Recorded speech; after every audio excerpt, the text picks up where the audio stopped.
smile. Hello everyone. Hello students. Today I am very excited.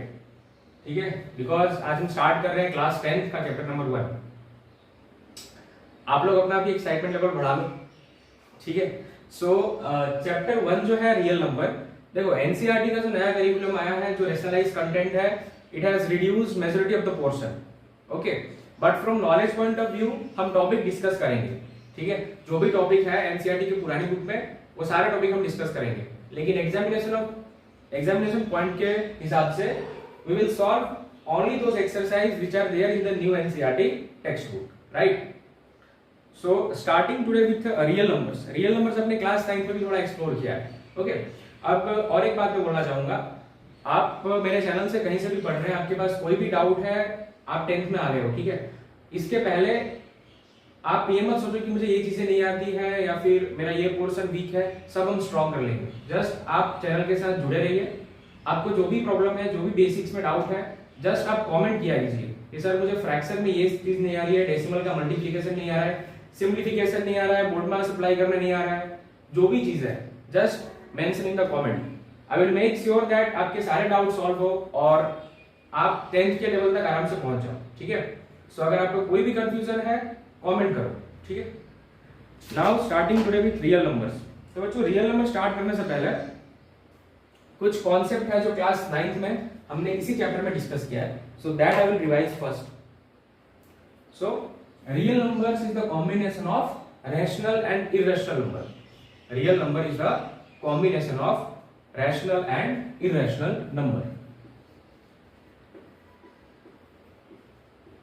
ठीक है, इसमें आ जाता है आपका रैशनल और इररेशनल दोनों नंबर आ जाते हैं. Rational number and irrational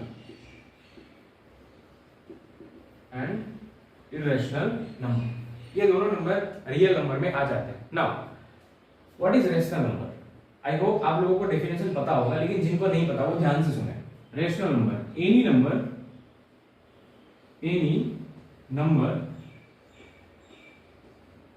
which can be written in the form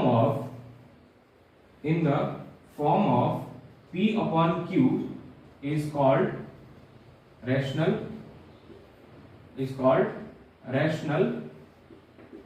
number. Is called rational number where q is not equals to 0. q जो है वो कभी 0 नहीं होगा. डिनोमिनेटर जो है वो कभी 0 नहीं होगा. q will not be equal to 0. So this is the definition of rational number. अब एग्जांपल देख लेते हैं बच्चों. एग्जांपल में देखो आप 3/2 is a rational number. ठीक है, where q is not equal to 0 and p and q can be any integer. ठीक है, कोई भी इंटीजर हो सकता है. It can be any integer. p and q can be any integer. So suppose यहाँ पे 3/2 है. ठीक है, तो यहाँ पे p है 3 और q है 2. So it is a rational number. 3 is 3 a rational number? Yes, 3 is a rational number. लेकिन यहाँ पे q कहाँ है सर? q यहाँ पे है ना 1, 3/1. ठीक है, सो -2/3, -5/9, 6/-7. These all are rational number because here both p and q are integer. So that is the definition of rational number. Okay, तो ये हो गया rational number के बारे में. और irrational number is opposite of this. Any number which cannot be written in the form of p upon q is called a irrational number. For example, √2, √3, these all are irrational number. ठीक है बच्चों, तो ये था basic introduction. अभी इसमें थोड़ा और पार्ट है. जैसे रैशनल नंबर जो होते हैं, rational number is the combination of which numbers? It is the combination of whole number,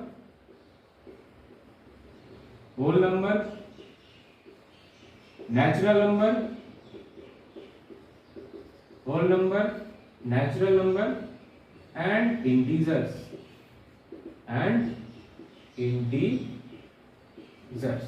ठीक है बच्चों, तो ये होते हैं हमारे रैशनल नंबर के. इन तीनों नंबर से मिलके हमारा रैशनल नंबर बनता है. whole number, you what will be knowing, whole number start from 0, 0, 1, 2, 3 till infinite. Natural number are the number which start from 1, 1 to infinite, and integers is the combination of negative numbers, 0 and positive numbers.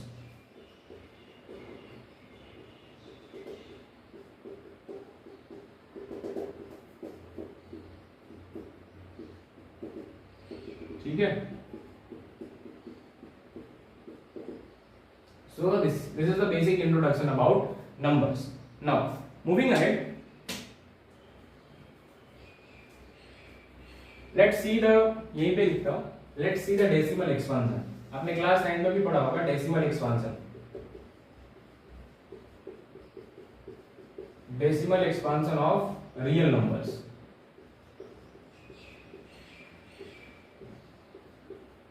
Decimal expansion of real numbers.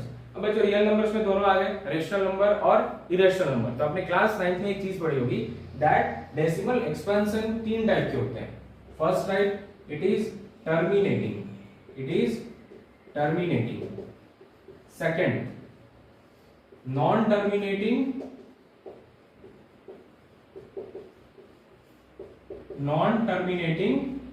And non terminating recurring. फिर third आता है non terminating non recurring.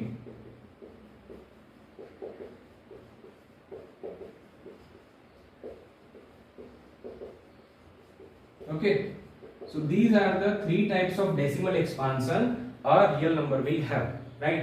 सो terminating, जैसे देखो ये जो real number है 5/10, ठीक है, is a real number and it is as well as it is a rational number. ठीक है. नाउ 5/10 का डेसिमल एक्सपांशन क्या होगा? 10, 5, 0.0, 10 5 जा 50. तो क्या आ गया डेसिमल एक्सपांशन? 0.5. सो 0.5 खत्म हो गया ना, आगे कुछ थोड़ी आ रहा है. So it is a terminating, right. So any rational number will have it's decimal expansion terminating. ठीक है. अब देखो जैसे 2/9 है, 2/9 इसका डेसिमल एक्सपांशन अपन करते हैं. सो 9 डिवाइजर 2 डिविडेंड 0.0, 9 2 जा 18. ठीक है. 9 2 जा 18, 2 हमने यहाँ पे पॉइंट लगाया तो 0, 2, 18, 2, 0, 2, 18, 2, 0, 2, 18, 2. तो बच्चों ये जो है हम देख रहे हैं कि 2 हमेशा कंटिन्यू हो रहा है. So it is 0.222222 till so on, ये 2 आता रहेगा. तो यहाँ पे जो बच्चों decimal expansion it is non terminating, मतलब खत्म नहीं हो रहा है. एंड रिकरिंग मतलब after certain times it is repeating, जैसे 2 2 2 2 2 अपने आप को रिपीट कर रहा है ना, therefore it is non terminating and recurring. फिर बच्चों जो डेसिमल एक्सपेंशन होते हैं इररेशनल नंबर के, वो होते हैं नॉन टर्मिनेटिंग नॉन रिकरिंग. जैसे देखो 0.100, 1 000, 4 टाइम्स 0, 1 1 2 3 4 5 टाइम्स 0. तो यहाँ पे कोई भी नंबर अपने आप को रिपीट नहीं कर रहा है, कोई पैटर्न नहीं बन रहा है. जैसे यहाँ पे 100, फिर 1000, फिर 10,000. So this decimal expansion is of irrational number. ठीक है. सो डेसिमल एक्सपेंशन को देख के भी हम बता सकते हैं कि ये डेसिमल एक्सपेंशन जो है वो किसी रैशनल नंबर का है या इररेशनल नंबर का. If the decimal expansion is terminating then it is of rational number. If the decimal expansion is non terminating recurring तो भी वो रैशनल नंबर है, और नॉन टर्मिनेटिंग नॉन रिकरिंग है then it is an irrational number, right. Now this was the basic introduction about the rational number from the previous 9th class. Now coming to today's topic, that is we are going to study about Euclid's division lemma. ठीक है बच्चों, 10th में पहला topic है. Although this topic is not in the new syllabus of the NCERT, बहुत content reduce कर दिया बच्चों को, but you should from the knowledge point of view you should study these all things, they are important.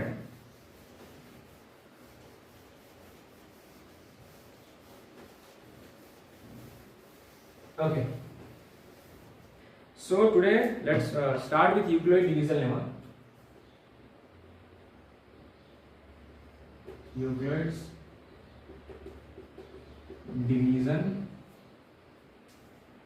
lemma. देखो Euclid division lemma पे जाने से पहले इसका हम स्टेटमेंट पढ़ेंगे, और स्टेटमेंट को प्रूफ नहीं है इसका, कुछ एक स्टेटमेंट ही, ठीक है। सो सबसे पहले यहाँ पे आपको एक डिवीजन का कॉन्सेप्ट बता देता हूँ। Suppose 67 divided by 2, 67 divided by 2, सो 2 3 जा 6, 2 3 जा 6, नाउ 7 अगेन 2 3 जा 6, और यहाँ पे हमारा आ गया 1। नाउ कुछ बेसिक टर्मिनोलॉजीज होती हैं डिवीजन में, वो आप समझ लो। दिस इज कॉल्ड रिमाइंडर, जो बचा हुआ है, रिमाइंडर, ठीक है बच्चों। दिस इज कॉल्ड क्वेश्चन, ठीक है। ये होता है आपका डिवाइजर, जो डिवाइड कर रहा है, डिवाइजर। और ये बच्चों आपका होता है डिविडेंड, जो डिवाइड हो रहा है, डिविडेंड, ठीक है बच्चों, राइट। नाउ डिवीजन को चेक करने के लिए ये मेथड आपने पहले भी पढ़ा होगा, क्लास 9 में भी हमने पढ़ा है पॉलिनोमियल्स में। Dividend is equal to, dividend is equal to divisor into question plus reminder, ठीक है। Dividend is equal to divisor into question plus reminder, right. तो यहाँ पे बच्चों डिविडेंड क्या है? डिविडेंड है 67। So 67 is equals to, what is the divisor here? Divisor is 2। 2 into question क्या है बच्चों? 33 प्लस रिमाइंडर क्या है हमारा 1, right. So 2 into 33 66, 66 plus 1 67 we are getting. So यही है हमारा Euclid division lemma. This is only Euclid division lemma, ठीक है। सो ये आपको याद रखना है, dividend is equal to divisor into question plus reminder. Now अब हम आते हैं यूक्लिड डिवीजन लेमा के स्टेटमेंट पे, राइट। सो स्टेटमेंट ये कह रहा है, given two positive integer, given two positive integer a and b,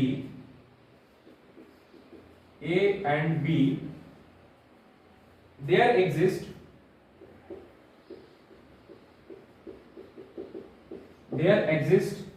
unique integer q and r,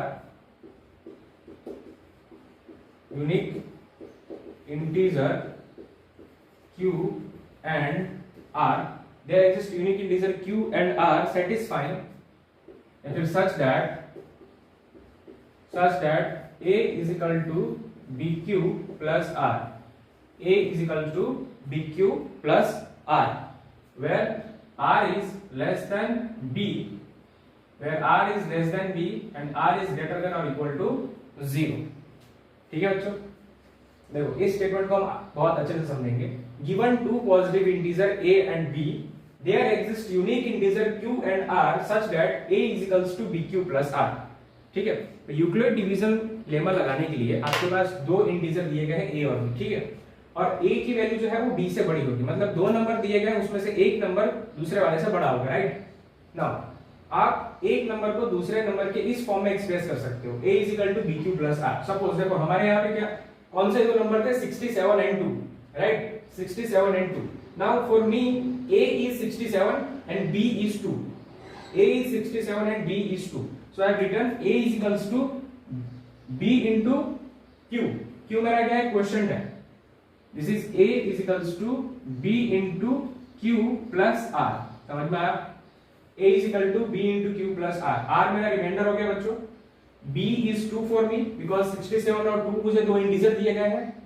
67 और 2 मेरे लिए a और b दिए गए हैं, जिनके लिए मुझे यूक्लिड डिवीजन लेमा अप्लाई करना है, राइट। मैंने उन दोनों को डिवाइड किया, I divided them, I got the quotient and I got the remainder. So I have written 67 is equals to b into q, that is 2 into my quotient 33 plus remainder, right। अब देखो ये हो गया a is equal to bq plus r के form में express. अब यहाँ पे r की जो वैल्यू है बच्चों वो हमेशा b से कम होगी, मतलब आपकी जो रिमाइंडर है ये रिमाइंडर आपका हमेशा डिवाइजर से कम होगा, ठीक है। ये हमेशा डिवाइजर से कम होगा, समझ में आया? It will always be less than the divisor here. Next, और जो रिमाइंडर की वैल्यू है वो हमेशा 0 से बड़ी होगी या 0 के इक्वल होगी, तो वही होगा ना। अगर ये डिवीजन कंप्लीट हो जाता है, सपोज यहाँ पे 66 होता है तो हमारे पास ऊपर 33 आता और रिमाइंडर क्या मिलता 0, ठीक है। रिमाइंडर कभी नेगेटिव नहीं हो सकता, right. So reminder will be either 0 और it will be greater than 0. So this is all about Euclid division lemma, right? Now let's solve a few problems and apply Euclid division lemma for them. ठीक है?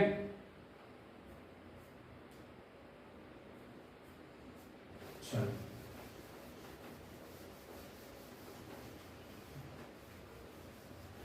I will keep this as it is. Now I will take two numbers, 42 and 35.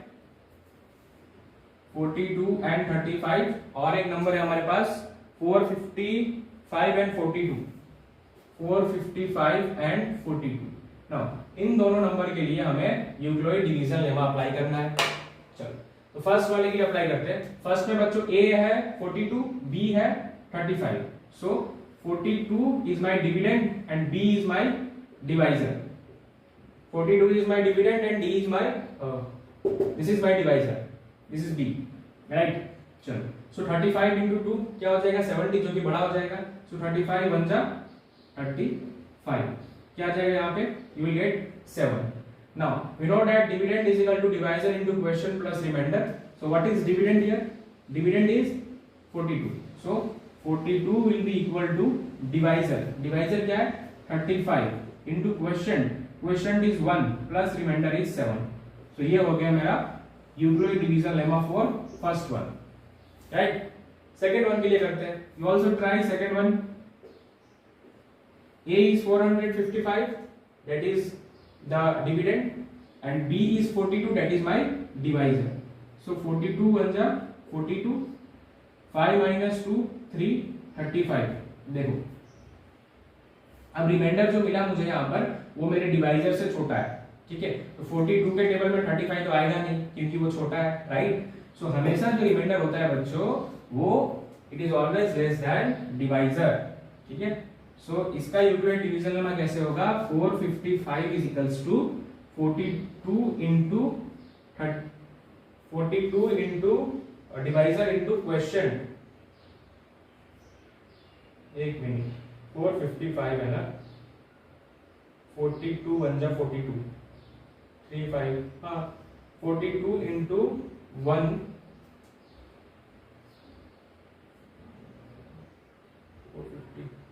420. Okay okay okay okay okay wait we can write here this.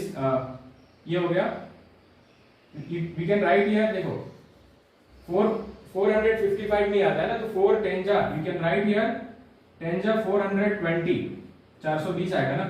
और 11 से करेंगे तो 42 into if you do 11, so it will be 42 2 4 6 462 हो जाएगा, ठीक है. तो हम 10 जा ले लेंगे यहाँ पे, 10 जा 420, यहाँ पे मिलेगा 5 और 5 minus 2 3 35, राइट. सो हमारा रिमाइंडर है 35. सो 455 will be equal to 42, that is dividend into question is 10 plus remainder is 35. Okay, so that's all for Euclid division lemma. तो ऐसे हमें यूक्लिड डिवीजन लेमा अप्लाई करना है. Okay, so that's all for this video. Thank you so much for watching.